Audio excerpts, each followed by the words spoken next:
ময়না পালতো, ময়না তোতা পাখি যেটা কথা বলে পালতো। একদিন সকালে বাহির হইতেছে, ময়না বড় দামি হয়, অনেক দামি পাখি। তো বাহির হইতেছে, তো ময়না জিজ্ঞাসা করতেছে মালিক কোথায় যাবে? শিকার খেলতে যাব, শিকার জঙ্গলে।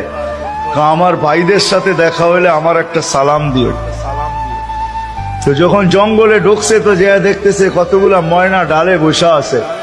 তো নিজের ময়নাটার সালামের কথা মনে উঠছে, তো ডাক দিয়া কইতেছে শোনো, তোমাদের মতো একটা ময়না আমার বাড়িতেও আছে,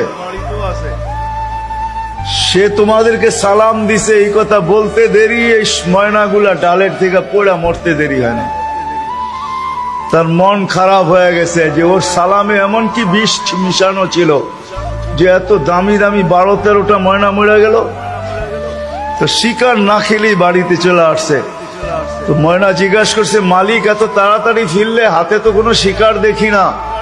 তুই কথাই বলিস না। বলে কেন? তোর সালামে এমন কি বিষ ছিল যে তোর সাথীদেরকে সালাম দিতে দেরি, একটু মরতে দেরি হয় নাই। এই কথা বলতে দেরি, নিজের তো মরতে দেরি হয় না, ওইটার সাথে সাথে মরে গেছে।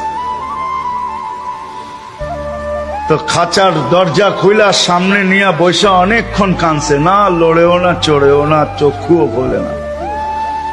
আর কতক্ষণ কানবে?